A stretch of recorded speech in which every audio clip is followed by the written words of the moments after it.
All right, this next poem is called Campfire Songs, Indian style.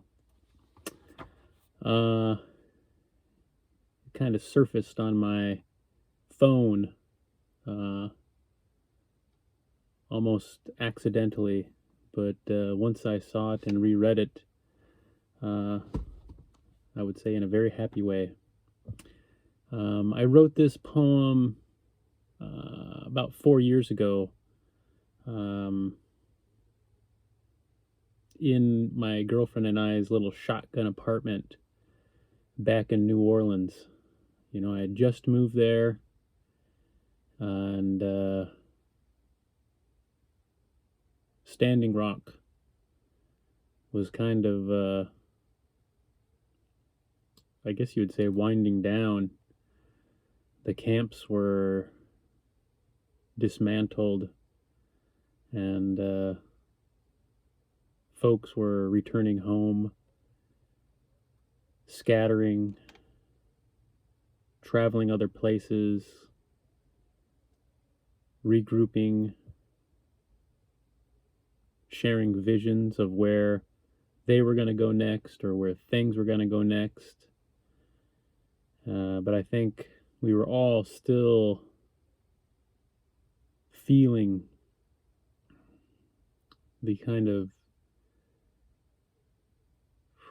enormous mythological, history making, ceremonial world fire in our bones and in our spirits. Yet, you know,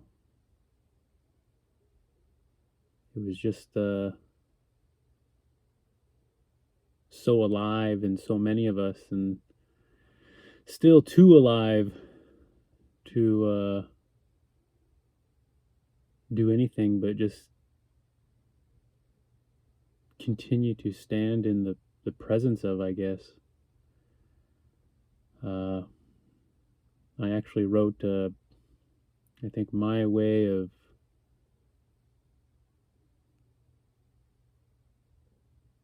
walking around, processing, metabolizing, contemplating, meditating on, and trying to grasp and outline the full dimensions of what happened in Standing Rock was to write this book of 5 interconnected short stories called, I think it was called Standing Rock Stories. And they were kind of 5 stories kind of expressing and capturing, you know, a wide range of perspectives and voices and experiences of what all was happening there on Standing Rock, and why the whole world was feeling it, and why it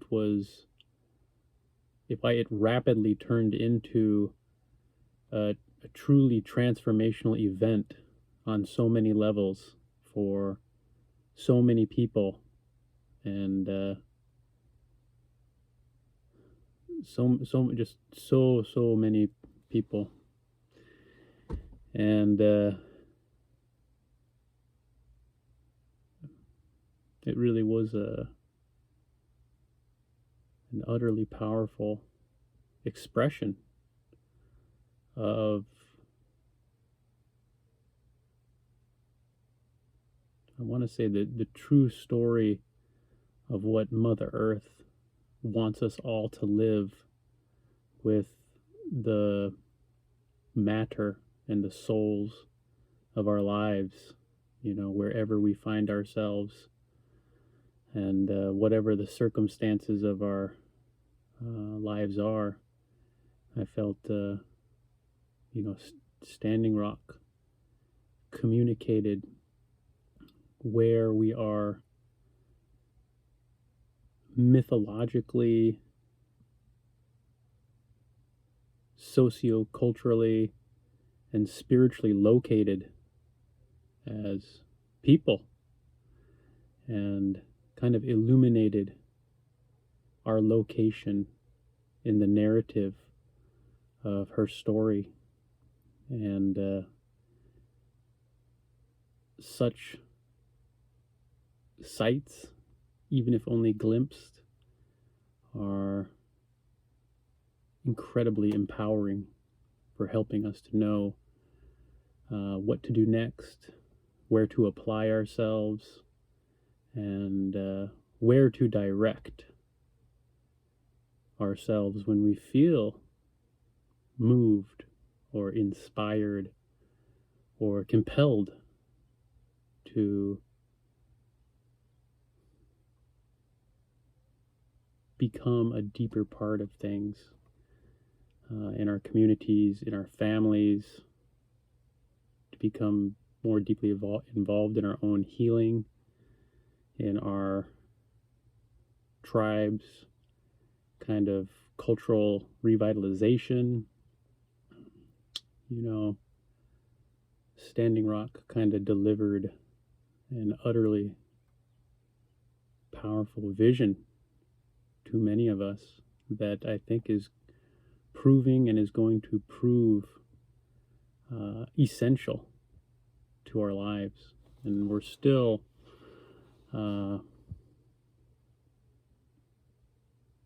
processing the full multi-dimensional nature of what happened. And so there I was,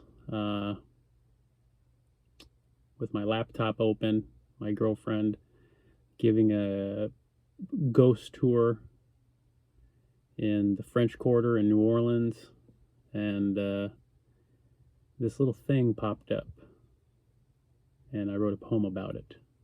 So here's the poem. Campfire songs, Indian style. A brother, Facebook Lives, a bunch of relatives passing a guitar and a hand drum around the fire. They're on a ride to do some honoring. There's a horse trailer in the background. Many I don't know, but whom I recognize. Voices laughing like we all laugh when I'm back home. I lie on my bed and join them, get out some of the things from all the Sundances past. Regalia, small gifts, horsehair still not used, my blood-stained chokecherry pegs. A husky guy in a ball cap feeds the fire. I poke into it with a knobby stick. I'm there, seeing all the ancestors standing in the darkness, their faces licked by the firelight, their tears of ancient love peppering us in slow motion like a beautiful sideways blowing rain.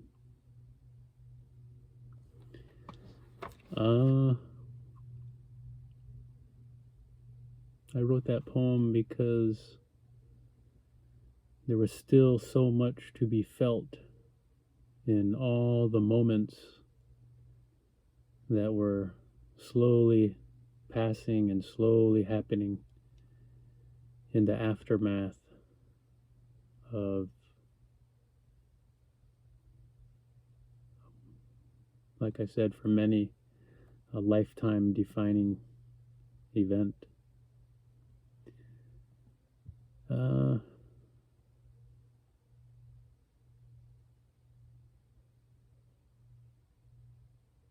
Aren't we all glad that we're still here? Aren't we all glad that we have this powerful strength to participate in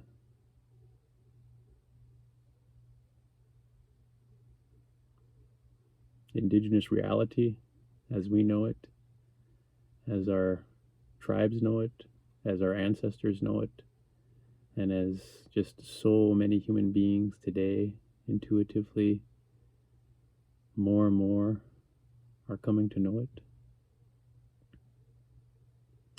beautiful to be alive, relatives. Let's remember all the things that are worth remembering, and keep plunging into our lives full of, with passion, with spirit, and with indestructible joy. Thank you.